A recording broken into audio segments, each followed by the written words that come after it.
بنی نوع انسان کے آغاز سے ہی ہم نے فطرت اور اس میں اپنے مقام کو سمجھنے کی کوشش کی ہے۔ زندگی کے مقصد کی اس جستجو میں بہت سے لوگوں نے مذہب کی طرف رجوع کیا۔ زیادہ تر مذاہب ان کتابوں پر مبنی ہیں جن کا دعویٰ ان کے پیروکاروں نے بغیر کسی ثبوت کے الہی الہام سے کیا ہے۔ اسلام مختلف ہے کیونکہ اس کی بنیاد دلیل اور دلیل پر ہے۔ واضح نشانیاں ہیں کہ اسلام کی کتاب قرآن اللہ کا کلام ہے، اور ہمارے پاس اس دعوے کی حمایت کرنے کی بہت سی وجوہات ہیں۔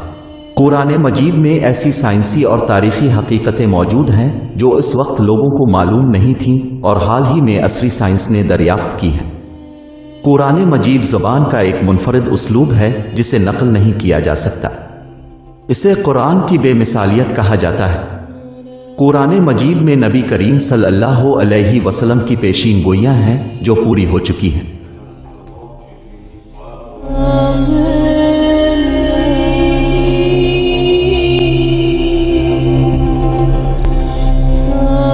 پانی تمام جانداروں کے لیے ضروری ہے۔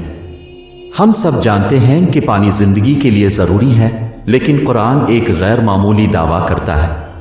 اور ہم نے ہر جاندار چیز کو پانی سے بنایا، کیا وہ ایمان نہیں لائیں گے؟ اس آیت میں پانی کو تمام زندگیوں کی اصل قرار دیا گیا ہے۔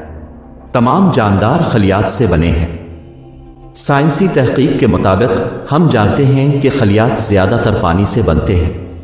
مثال کے طور پر حیاتیات کی نصابی کتابوں میں ایک معیاری حیوانی خلیے کے 80% سائٹوپلازم بنیادی سیل مواد کو پانی کے طور پر بیان کیا گیا ہے۔ یہ حقیقت کہ جاندار چیزیں زیادہ تر پانی پر مشتمل ہوتی ہیں یہ خوردبین کی ایجاد کے بعد ہی دریافت ہوئی۔ عرب کے صحرا میں آخری چیز جس کا کسی نے اندازہ لگایا ہوگا وہ یہ ہے کہ تمام زندگی پانی سے آئی ہے۔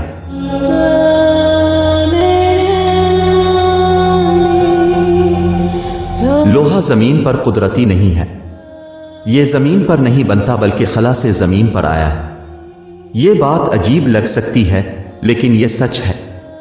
سائنسدانوں نے دریافت کیا ہے کہ اربوں سال پہلے زمین شہابیوں کے درمیان پھنسی ہوئی تھی۔ یہ شہاب ثاقب دور دراز ستاروں سے لوہا لے کر جا رہے تھے جو پھٹ گئے۔ قرآن میں ارشاد پاک ہے، ہم نے لوہے کو اس کی عظیم فطری طاقت اور اس کے بہت سے فوائد کے ساتھ انسانوں کے لیے اتارا۔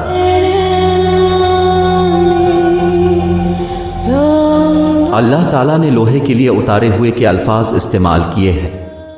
اس آیت سے واضح ہوتا ہے کہ لوہا کوئی زمینی چیز نہیں ہے بلکہ انسانیت کی بھلائی کے لیے نازل کیا گیا ہے۔ حقیقت یہ ہے کہ لوہا خلا سے زمین پر آیا ہے جو کہ 7ویں صدی کی قدیم سائنس سے معلوم نہیں ہو سکا۔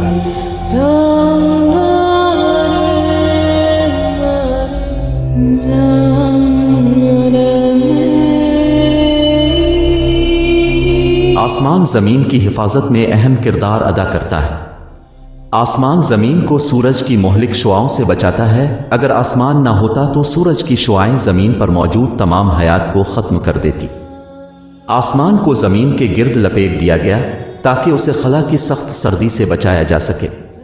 یہ ایک کمبل کی طرح کام کرتا ہے۔ آسمان کے اوپر درجہ حرارت تقریباً 270 ڈگری ہے۔ اگر یہ درجہ حرارت زمین تک پہنچ جائے تو زمین فوراً منجمد ہو جائے گی۔ آسمان زمین کی سطح کو گرم کر کے زمین پر زندگی کی بھی حفاظت کرتا ہے۔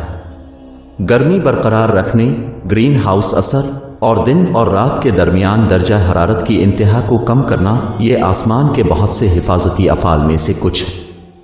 قرآن ہمیں اس آیت میں آسمان پر غور کرنے کو کہتا ہے۔ ہم نے آسمان کو حفاظتی چھت بنایا، پھر بھی وہ ہماری نشانیوں سے منہ پھیر رہے ہیں۔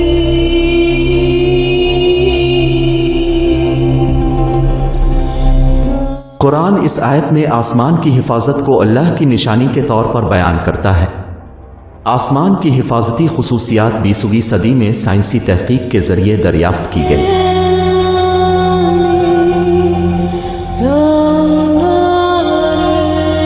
قرآن ہماری توجہ پہاڑوں کی ایک بہت ہی اہم خصوصیت کی طرف مبذول کراتا ہے۔ کیا ہم نے زمین کو آرام گاہ اور پہاڑوں کو میخوں کی طرح نہیں بنایا؟ سورہ 78 آیت 6-7۔ قرآن مجید اس بات کی نشاندہی کرتا ہے کہ پہاڑوں کی جوڑیں گہری ہوتی ہیں۔ حقیقت یہ ہے کہ پہاڑوں کی جوڑیں گہری ہوتی ہیں اور لفظ میخیں ان کے لیے ایک درست وضاحت ہے۔